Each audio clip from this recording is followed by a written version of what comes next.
little bit of an annual tradition, as is littering, when I, offer to take out the trash for my parents on Thanksgiving, and wind up in jail every year. Officer Obie had me stay a little bit extra this year because, it was probably like my fifth or sixth offense, honestly, and he wasn't going to let that go. Like I said, a little bit of an annual tradition. Alice's Restaurant, one of my favorite songs because it's so ridiculous, but so fabulous. So I hope you enjoy it. This is Alice's Restaurant.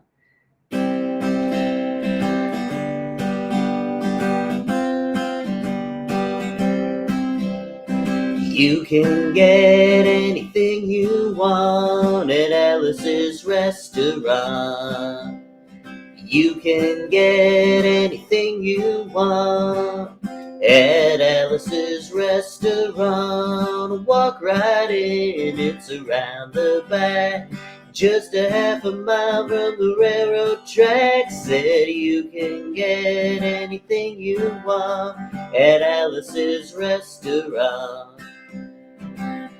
This year's a song called Alice's Restaurant.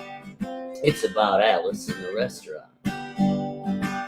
But Alice's Restaurant is not the name of the restaurant, that's just the name of the song, and that's why I called this song Alice's Restaurant.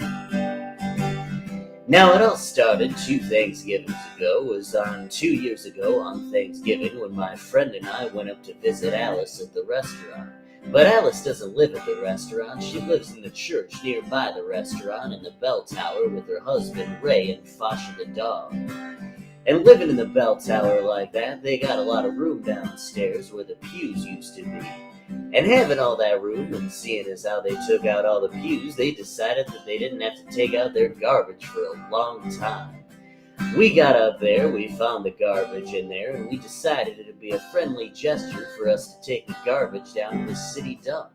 So we took about a half ton of garbage, put it in the back of a red VW microbus, and took shovels and rakes and implements of destruction, and headed out towards the city dump. Well, we got there, and there was a big sign and a chain across the dump saying closed on Thanksgiving, and we had never heard of a dump closed on Thanksgiving before, and with tears in our eyes, we drove off into the sunset looking for another place to put the garbage. We didn't find one until we came to the side of the road. Off to the side of the road, there was another 15-foot cliff, and at the bottom of the cliff was another pile of garbage. And we decided that one big pile was better than 2 little piles, and rather than bringing up that one pile, we decided to throw ours down. That's what we did, and we drove back to the church and had a Thanksgiving dinner that couldn't be beat, went to sleep, and didn't get up until the next morning when we got a phone call from Officer Obie. He said, "Kid, we found your name on an envelope at the bottom of about a half ton of garbage, and I just wanted to know if you had any information about it." And I said, "Yes, sir, Officer Obie, I cannot tell a lie. I put that envelope under the garbage."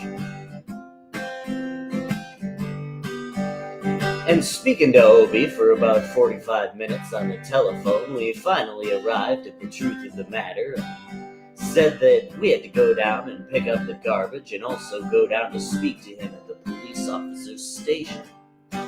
So we got in the red VW microbus with the shovels and rakes and implements of destruction and headed on toward the police station.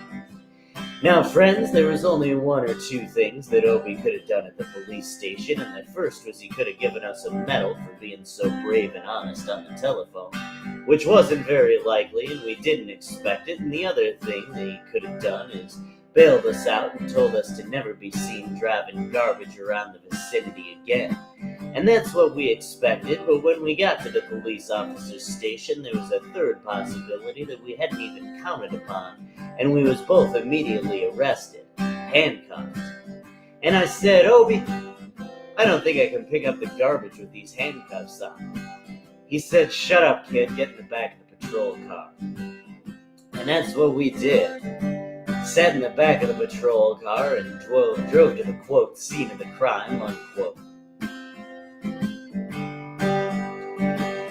I want to tell you about the town of Stockbridge, Massachusetts, where this happened here. They got 3 stop signs, 2 police officers, and 1 police car.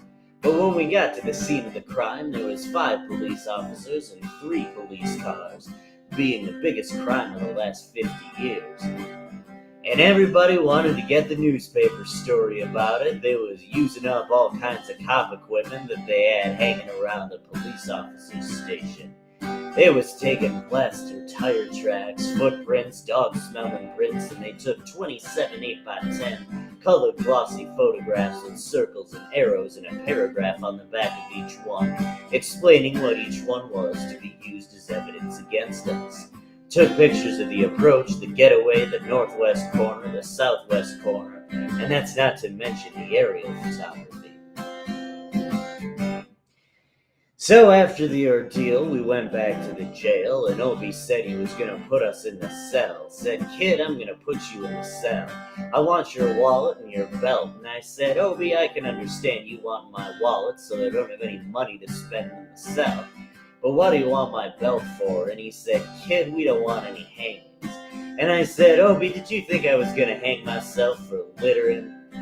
Obie said he was just making sure, and friends that Obie was, because he took out the toilet seat so I couldn't hit myself over the head and drown. And he took out the toilet paper so I couldn't bend the bars and rolled out the toilet paper out the window and slide down and have an escape. Obie was making sure, and it was about 4 or 5 hours later that Alice, remember Alice?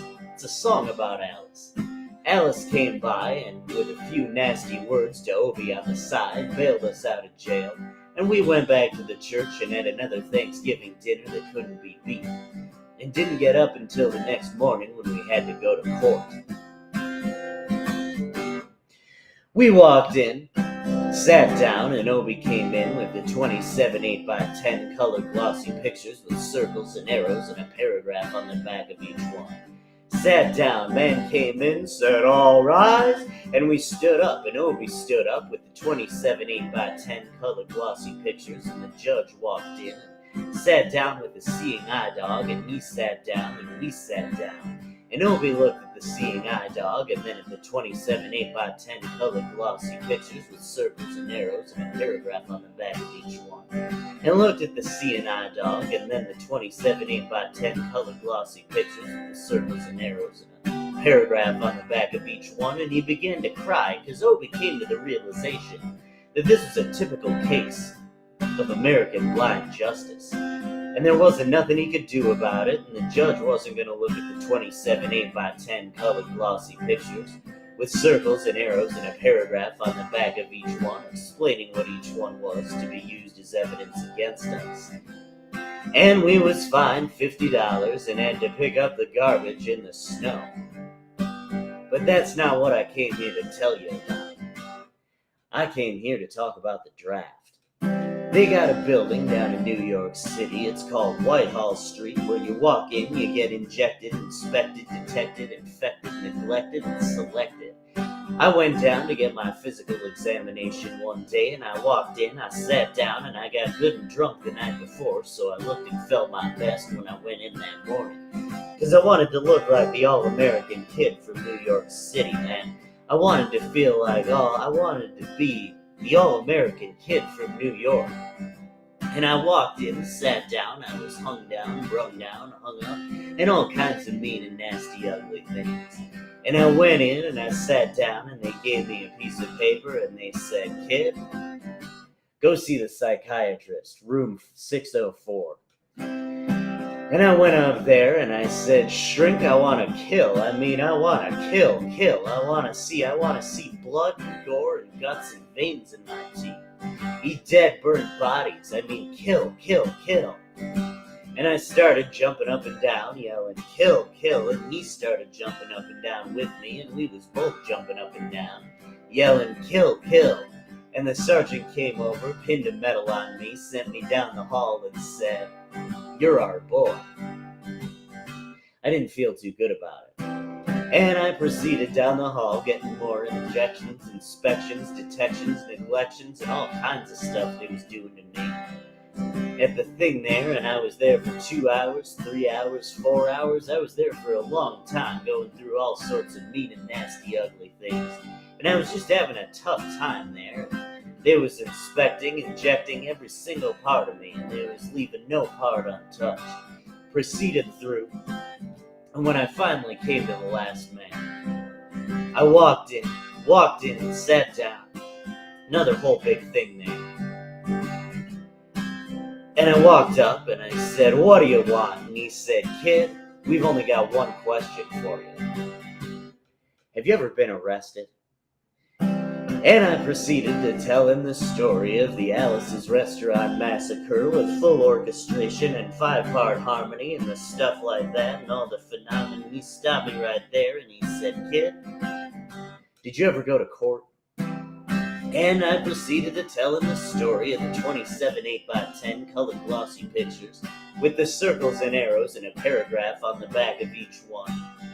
He stopped me right there and he said, "Kid, I want you to go sit down on that bench that says Group W.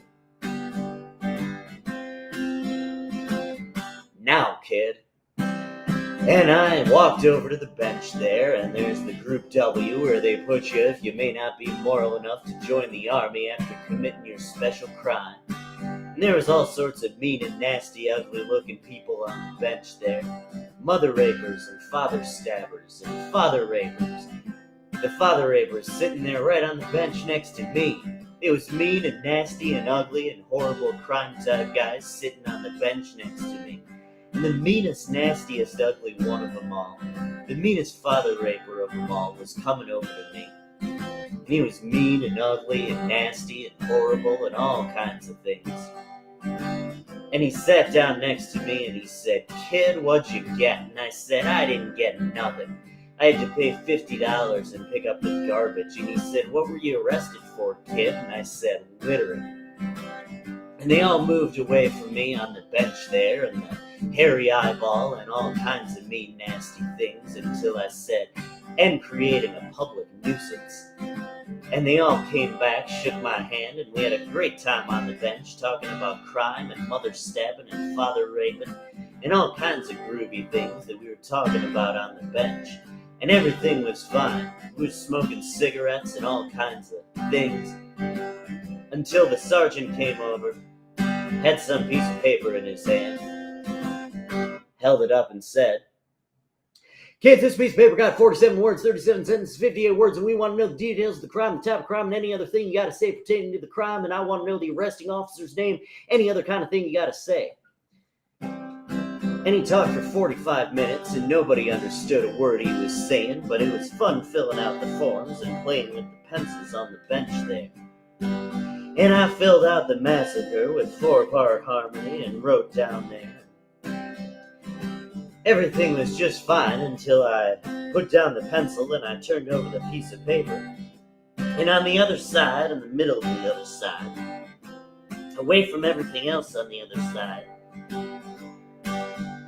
in parentheses, capital letters, quotated, read the following words: "Kid, have you rehabilitated yourself?" And I went over to the sergeant and I said, "Sergeant, you got a lot of damn gall to ask me if I've rehabilitated myself. I mean, I'm just sitting here on the bench, sitting here on the Group W bench, because you want to know if I'm moral enough to join the army, burn women, kids, houses, villages, after being a litter bug." He looked at me and he said, "Kid, we don't like your kind. We're going to send your fingerprints off to Washington." And friends, somewhere in Washington, enshrined in some little folder, is a study in black and white of my fingerprints. And the only reason I'm singing this song to you now is because you may know somebody in a similar situation. You may know somebody, you may be in a similar situation. And if you're in a situation like that, there's only one thing you can do, and that's walk into the shrink wherever you are and just say, "Shrink, you can get anything you want at Alice's Restaurant," and walk out. you know? If just one person does it, they may think he's really sick and they won't take it. And if two people in harmony do it, you might think they're both crazy and they won't take either of them. And if three people do it, can you imagine 3 people walking in singing a bar of Alice's restaurant and walking out? They may think it's an organization. And can you imagine 50 people? 50 people a day, I say 50 people walking in singing a bar of Alice's restaurant and walking out. And friends, they may think that's a movement. And really, that's what this is. This is the Alice's Restaurant Anti-Massacre Movement. And all you gotta do is join in and sing the next time around on the guitar. With feeling. So we'll wait for it to come around on guitar and sing it when it does. Here it comes. You can get anything you want at Alice's Restaurant. You can get anything you want at Alice's Restaurant. Walk right in, it's around the back. Just a half a mile from the railroad track. Said you can get anything you want at Alice's Restaurant. That was horrible. Now, if we're going to start a movement here, I need everybody. And I didn't hear everybody on that one. So when it comes around again, I'm going to give you one more chance here. I need everybody singing. 1, 2, 3, 4. You can get anything you want at Alice's Restaurant. You can get anything you want at Alice's Restaurant. Walk right in, it's around the back. Just a half a mile from the railroad track. Said you can get anything you want at Alice's Restaurant. Do, do, do, do, do, do, do, do. At Alice's Restaurant. All right, and that was Alice's Restaurant, a yearly tradition, delayed just slightly. Yeah, I hope you enjoyed it. I always enjoy playing that for whoever will listen. Thank you so much. Hope you guys had a great Thanksgiving, better than mine getting arrested for littering. But I am Minnesota Mike. Thank you so much.